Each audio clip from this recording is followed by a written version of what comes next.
ever wondered about grapes in the land of Israel, especially archaeologically, and how old they are? Well, that's exactly what we're going to be discussing on this 183rd episode of The Jewish Drinking Show, bringing l'chaim to life. L'chaim. Welcome, everyone, to another episode of The Jewish Drinking Show. I'm your host, Rabbi Drew Kaplan, and I'm joined here by first-time guest, Professor Elyashiv Shivi Drori. So welcome, Great. Professor Drori. Thank you very much for hosting me. Absolutely. It's funny, seeing your name as Elyashiv. I see it everywhere as just Shivi, so that's different for me.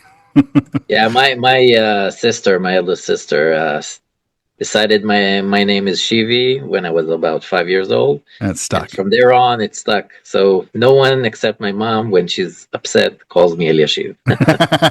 That's hilarious.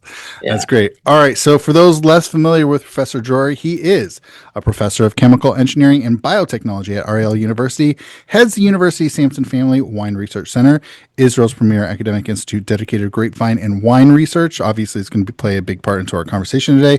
In addition to his research credentials as an agronomist, plant geneticist, and oenologist, Drori is also the chief winemaker at Gva'ot Winery, a boutique producer whose wines have earned global acclaim. So definitely some great credentials. Thank you.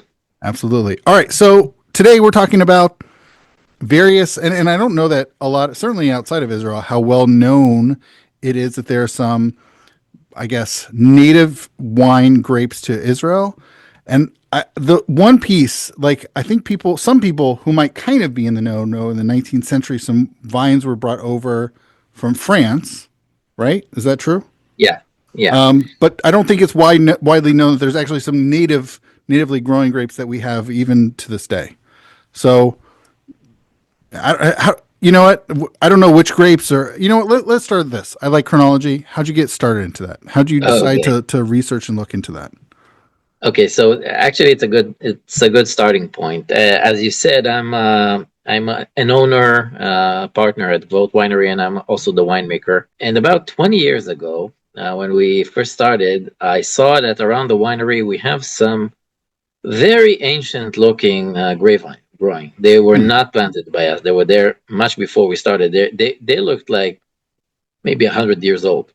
Mm-hmm. And that made me very curious because there was very, very little information about, I would say, indigenous grape varieties. So I started looking into it, and I found out that indeed there is very low amount of information about it. And it actually occurred to me that, it's weird that no one really went into it until now, because it's a very important part of our history and culture.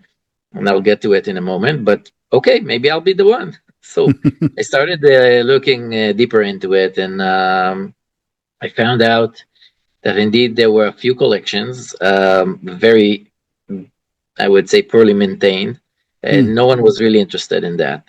And I decided that that could be a very, very interesting research topic.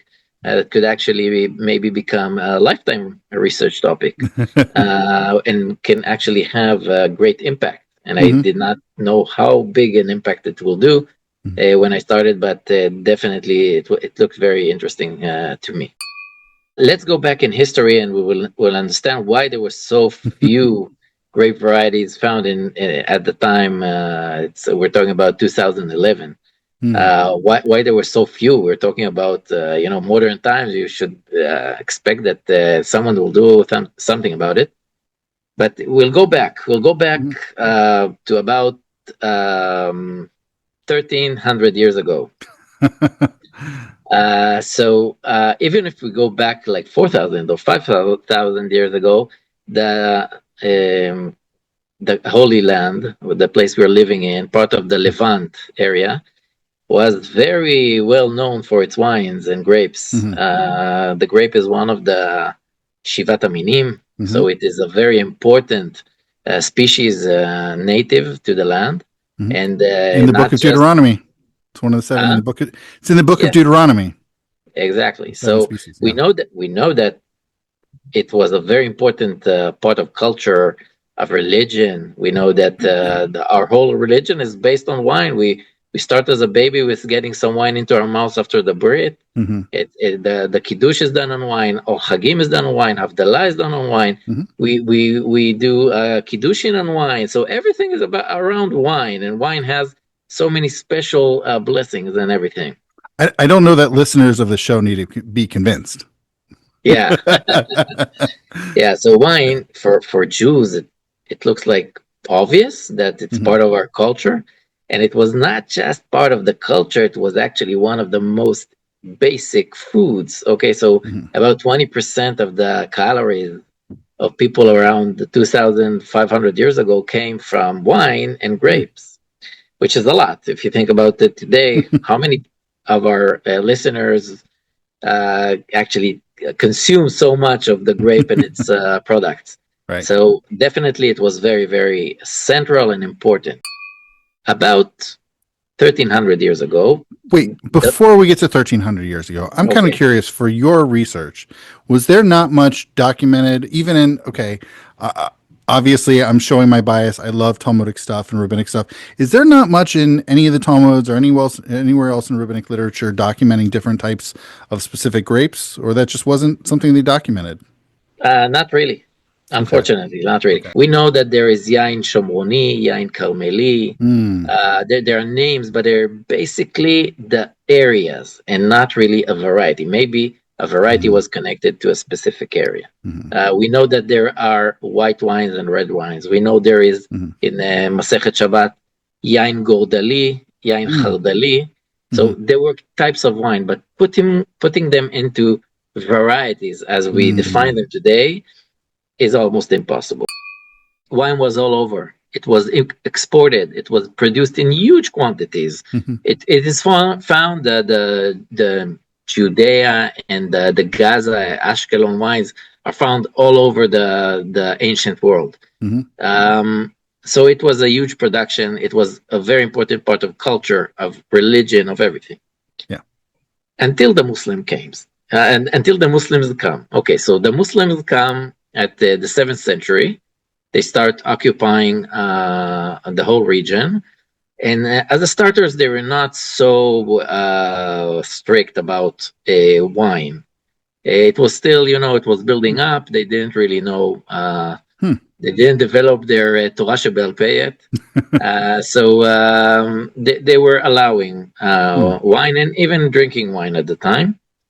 But gradually, the whole area started to go through a very bad period. So until the Byzantine time, it was very powerful. The economy was quite good. And after the Muslims came, it started to really deteriorate. So that started to make things much more complicated and much less commerce.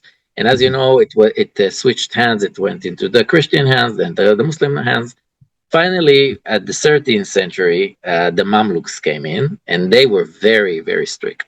Ooh, okay. But by that time, the prohibition of wine or alcohol consumption was very, very in place, very strongly in place. And they decided to destroy the wine industry, so people will not consume wines. And by the way, I had absolutely assumed, without actually knowing, that once 634 or whatever the year was, just wine production stopped. But you're saying it still existed, sort of here and there. Yeah, it still existed. We see even really ancient scripts of early Islam period that shows that some of them did drink wine, and they were like either quiet consumers or wasn't very publicly exposed, but they still produced wines and maybe even sold wines. So, but when the Mamluks came in, they really destroyed the industry totally, and of course prohibited growing of wine grapes and performance of fermentations, and they destroyed the wine presses. Sometimes turning them into oil presses. So you can actually see the destruction period very clearly. And from that time on, actually, there was no real winemaking. There was a bit of winemaking for the Christian and Jewish, very small, minor populations in the country. Yeah. But that was like homemade wines for sacramental purposes. And as a industry, it ceased to exist. So, as you can all perfectly understand, if a farmer cannot grow something and sell it, he will probably not bother. So Mhm. there was still grapes going around because farmers kept them for as table grapes, Hmm. or maybe small quantities for producing wines on the side when no one sees, but not as real vineyards. Hmm. That we think caused the huge amount of varieties that were probably established over the so many thousands of years before Mhm. to gradually disappear. Yeah. So what we found when we started our research are only about 20 varieties, which is a very small amount if you consider that Georgia, which is not far from us, Mhm. has 350. Okay, Oh, so wow. yeah, so 20, 25. That's a very, very small amount. So Mhm. when I saw that, I said, okay, Hmm. we understand why they were kept. These were basically the table grapes. These were the grapes that people kept because they could actually be very good to be sold in the market as table Mhm. grapes. But where are all of the wine grapes? The wine grapes, and I will give you a bit of distinction between Hmm. them. Yeah. It's a very general distinction, but it works basically. So table grape usually has a big cluster. Hmm. It's as you know, when you pick up a cluster of grapes out of the box that you buy in the supermarket, it's basically one cluster. And it could get to 3 kilograms, 4 kilograms sometimes, and the berries are usually quite big. Hmm. In addition, we don't want the skin to be too hard, too chewy. Hmm. We want to eat it and enjoy ourselves, so the Yeah. skin is generally quite thin. In addition, we don't want it to be too sour. We don't like sour grapes.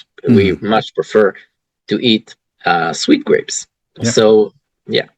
So, on the other hand, wine grapes, we prefer that they will be very small. They will have a harder skin that contains more flavor and more color. Mhm. And we need the acid because without any acid, the wine is very unstable. So Mhm. they are a bit different in their characteristics. So what we found indeed when we started work table grapes, there were big clusters, big berries, Hmm. very thin skins, and they didn't seem like very good for winemaking. Hmm. Later on, we learned that some of them can make quite nice wines, but as a starters, we saw that they're really unsuitable for anything but to Hmm. be consumed as table grapes. Yeah.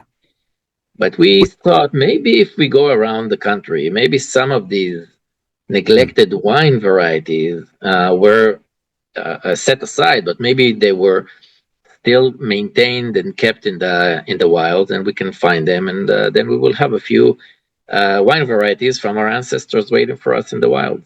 Wait, so the first one, the first different types of varietals were all table grapes that you encountered?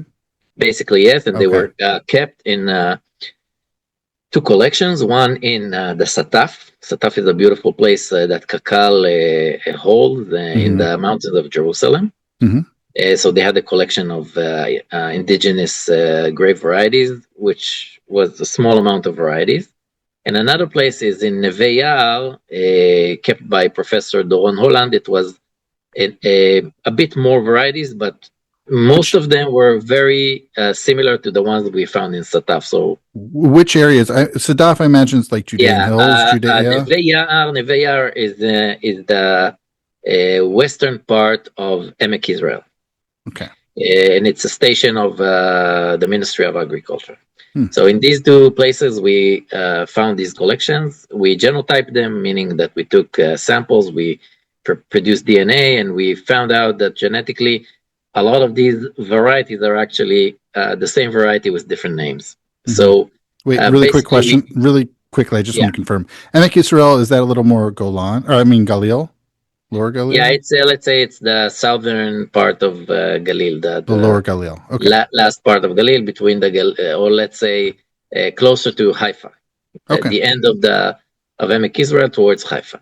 Okay. So it's not a natural place. They just put the collection there. It's a very Oh. comfortable place, I would say.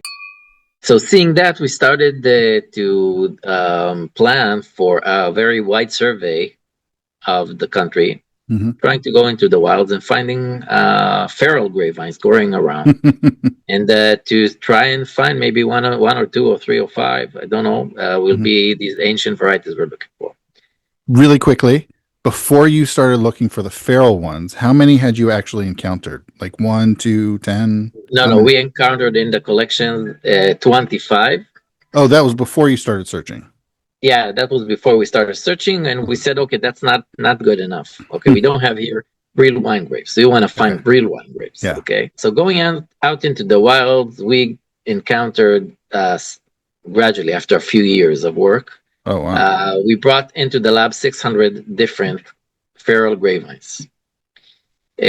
We genetically analyzed these grapevines, and we found out that we have in our hands, additional to what we found before in the collections, additionally, more than 60 unique varieties. Oh, wow. So that's already a nice amount. Yeah. Okay. In addition to that, we found out, which was also quite surprising, that Israel has a huge amount of wild grapevines, which is the mother of the grapevine.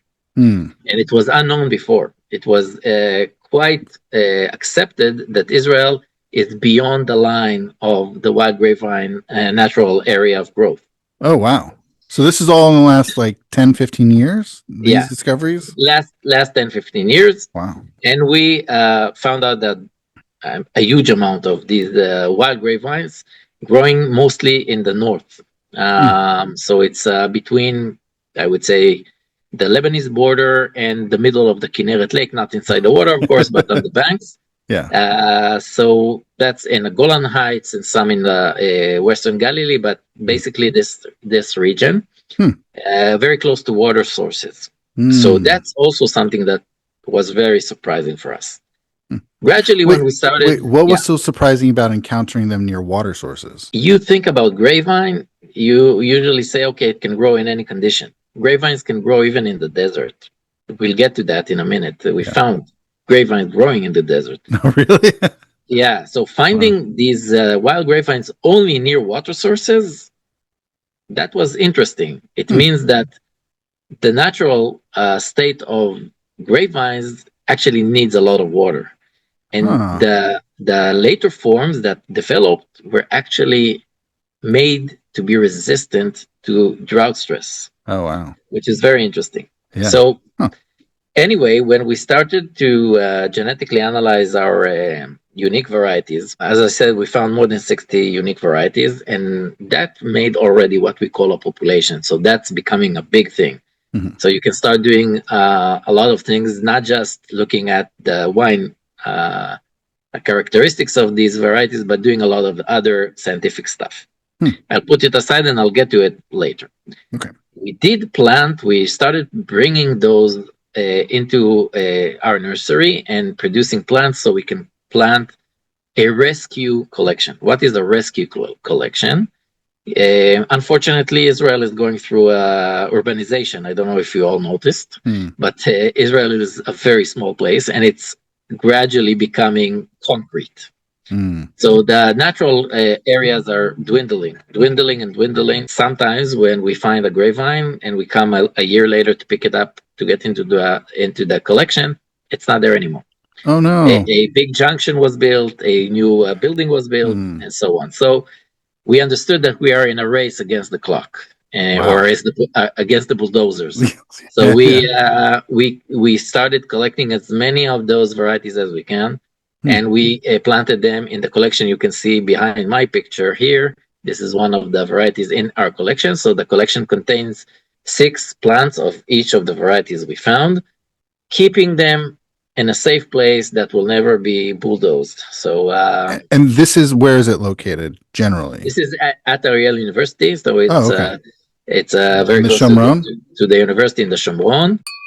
So in addition to the collection in the Shomron near Ariel University, we also planted a few years back another copy of this collection in Ne'ot Kdumim. It is near Modi'in. Oh, okay. It's a much lower area, so we will have, first of all, another copy if something happens in Ariel. Yeah. And in addition, we planted there the first collection of wild grapevines, wild Israeli grapevines. which is also very, very important. And we will get to why it is so important later on. Hey there, I wanted to break in. I hope you're enjoying this episode so far. If you are interested in, well, really, wine and so forth, well, here is a sneak peek into next week's episode featuring Rabbi David Fried on Rishonim, medieval rabbinic normative scholars on the Saturday Kiddush. Here is a sneak peek. I'm fanboying over this. Right. This It is a is great worth, and I pushback. think important to note that he disagrees with the first thing the Rambam said. He disagrees with the, where did you get this prohibition of tasting before Kiddush, before Kiddush Rabbah, right? Which I think goes with what I was saying before, that that's really a thing about mitzvot, not about Kiddush per se, that it's not a mitzvah. Hope you enjoyed that sneak peek into next week's episode featuring Rabbi Fried. And now back into this episode featuring Professor Drori. So looking into, we have this collection already established for almost 10 years now. So it still gets new varieties every year, but basically the main bulk is already 9 to 10 years old. Wow. And these collections are kept technically under the university auspices? Yes. Both in the Shomron and by Modi'in? Yeah. So the one in Neot Kdumim is maintained by Neot Kdumim staff, and the one in Ariel is maintained by my staff. We try to get to the point where we can do research there. Basically, the most important part is understanding the wine characteristics of these varieties. So after a long period of analyzing these varieties, we know today that we have in our hands about 15 quite good wine varieties in the collection. Some of which were definitely used in ancient times to produce wine because they have no other value. They cannot be used as table grapes. And they can make beautiful wine. So they were definitely wine grapes, and they are very beautiful, even for modern tastes that we talk about today. Can I ask you from the other direction, are table grapes in any way suitable for wine production? Yeah, so in some cases, like some of the traditional varieties that were kept in Sataf and so on, and they all have Arabic names or versions of ancient Jewish names. Some of them are very nice for wine production. So some of them Dabuki, Hamdani, Jandali, Pituni can make very beautiful wines, even though they are basically in the structure table grapes. They make beautiful wines, and we at Gva'ot Winery and other wineries in Israel already are for a few years now experimenting with these varieties and having very interesting results. Some would say these are unique new profiles of wine, but the real good stuff, it comes from the ones that we found in the wilds. And there we have some varieties that can really, really become the Israeli indigenous or Israeli local varieties that can actually be translated into tourism, into wine tourism, because people will definitely come from all over the world to taste these new beautiful varieties, and they're great wines that are produced. Did you come up with the names for them? Yeah, so yes, we do. That is not very easy because we don't want to name them over people. It won't be Shivi 1, Shivi 2, Elyashiv 1, Elyashiv 2, Drori 1, Drori 2. No. Yeah, they're not stars. No. So what we're trying to do is give them the name over the place we found them.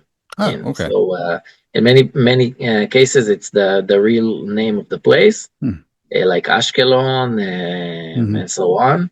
In some cases, it's the name over the actual special spot we found it in, like Be'er. Be'er we found on a well near the coast. So we try to do something that will give the meaning of the place where it was preserved. So that's how we go over it. And yes, indeed, we have some very interesting varieties. The one that you see behind me is Be'er. Be'er is a white variety. And it, as you can see, it's very, very fruitful. And there's a lot of yield on this grapevine. And the berries and the clusters are very suitable for wine production. It's a small clustered grapevine, and it has small berries.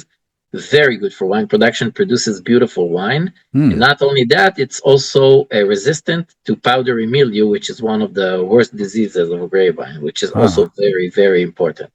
So it's a beautiful wine producing variety that the Israeli wine industry is really looking forward to. Why do we not just give it over?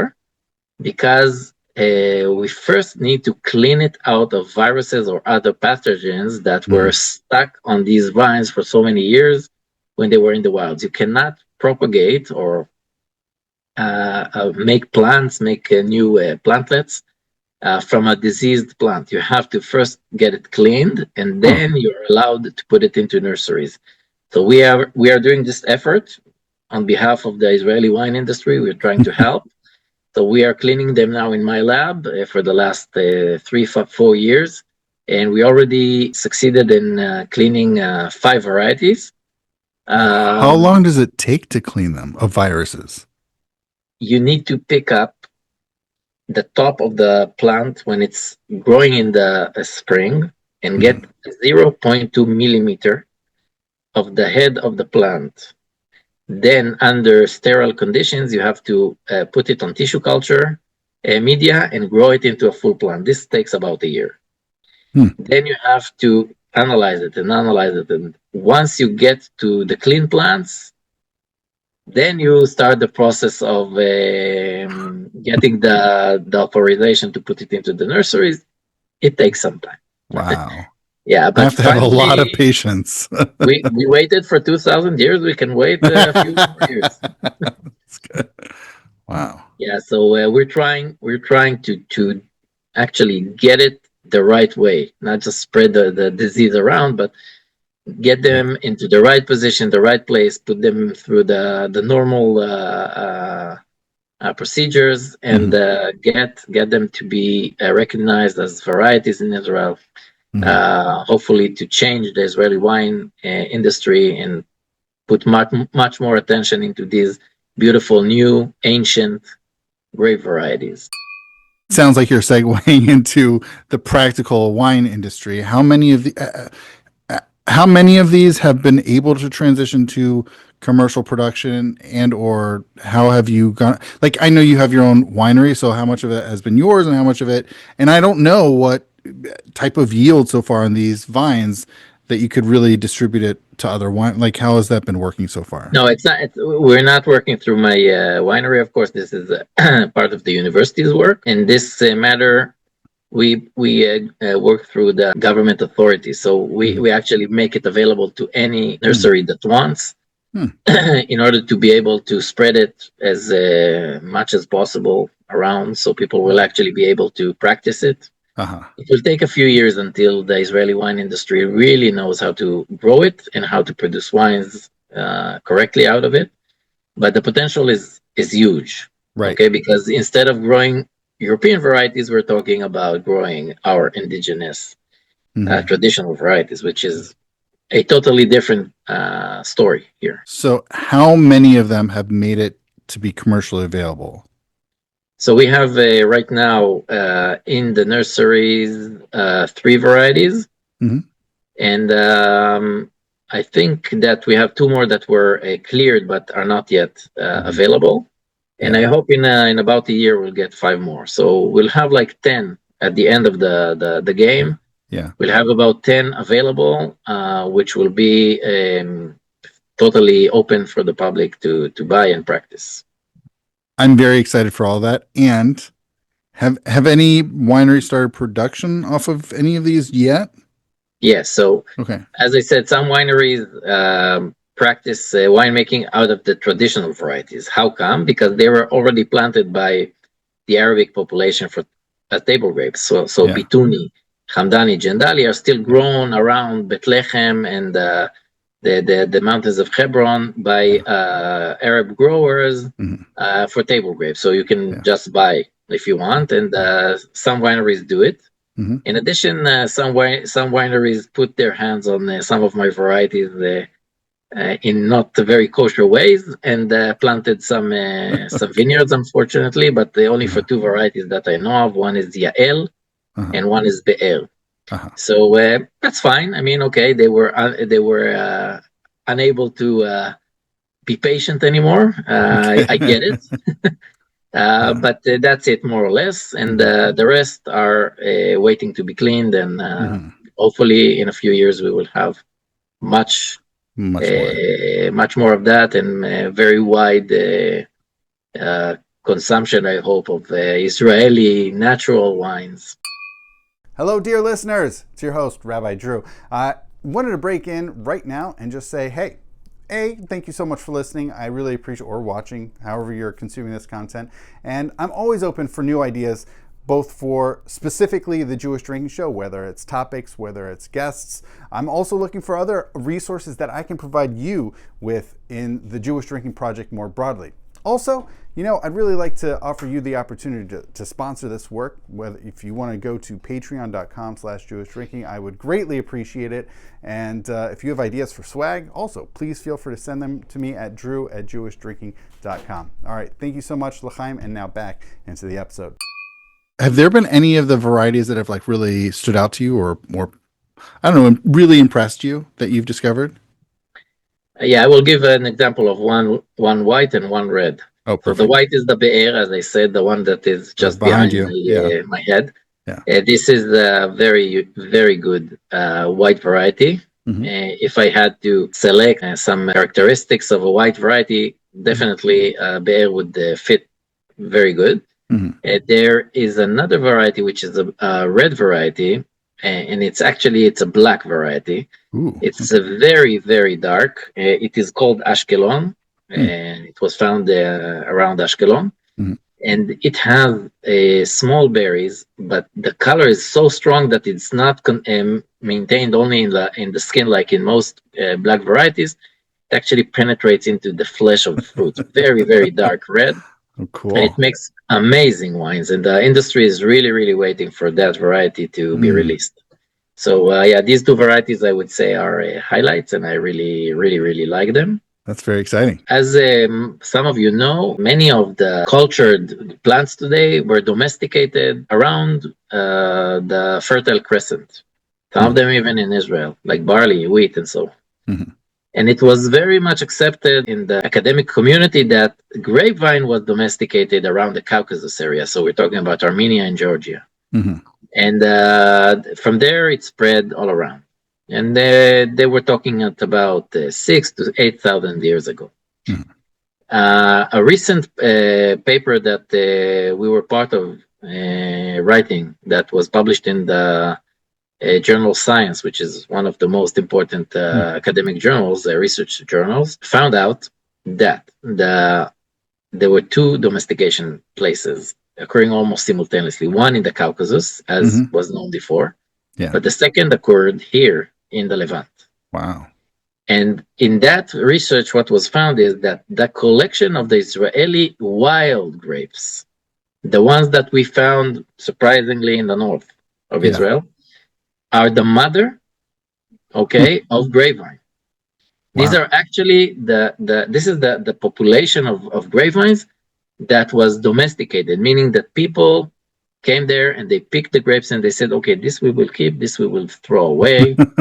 This will maybe let's do some testing of germinating the seeds and we'll see what we get. And okay, this is better. We'll keep this. We'll throw out this. This is domestication. It means that you take something wild and you gradually take the wolf and make it into a dog. So it happened simultaneously. It's very similarly, it happened with grapevines.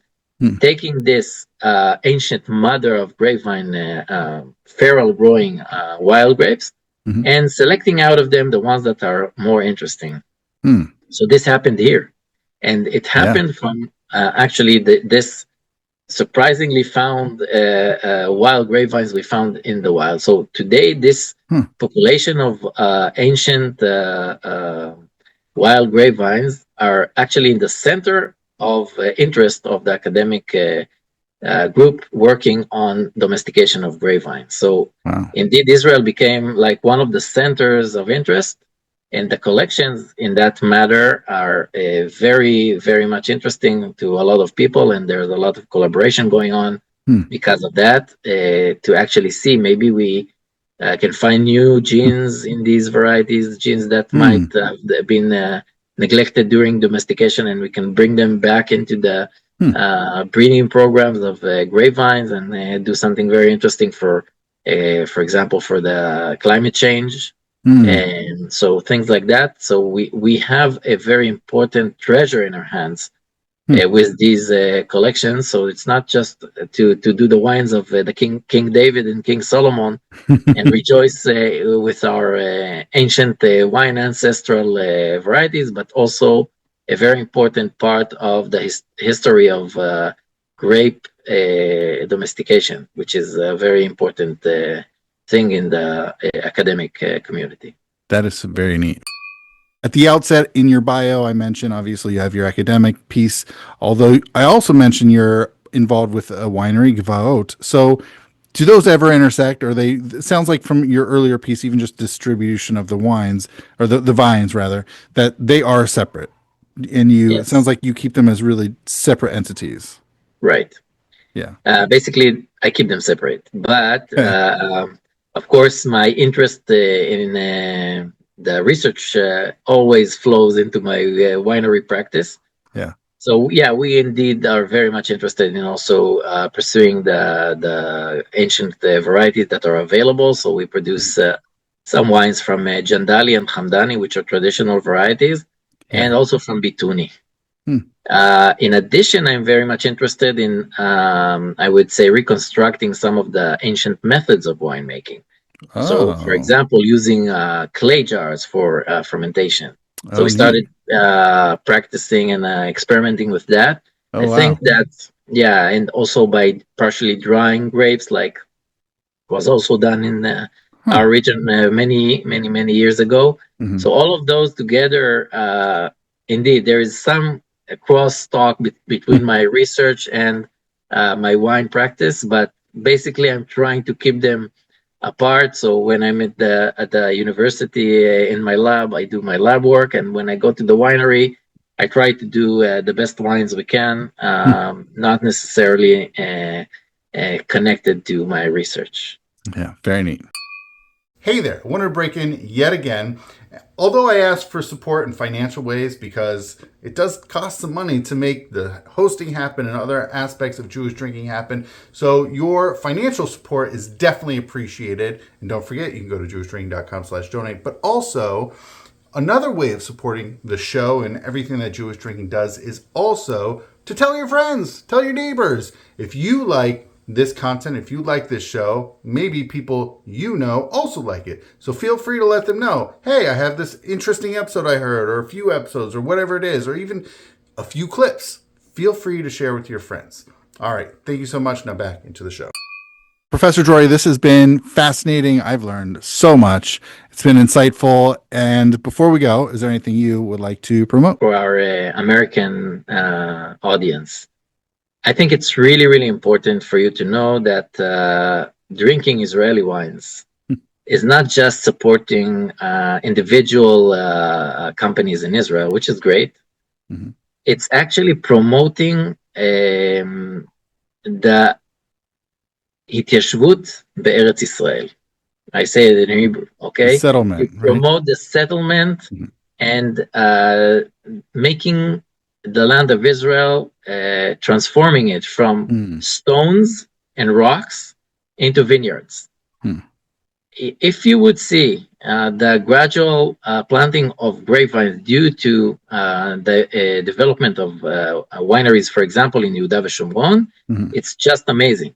The area went from being totally neglected, the mountains, no one really wanted this area, to a point that today Jews fight over agricultural land because planting a vineyard today in this region is considered a very good investment. Oh, wow. So, and it's all because of people buying the wines, because people give credit to this beautiful terroir, this beautiful wine region, and they buy the wines. So by actually buying these wines, not necessarily from my winery, but from any Israeli winery, you actually support the settlement and the reconstruction of the ancient vineyards of Eretz Israel and fulfilling the prophecy of our prophets.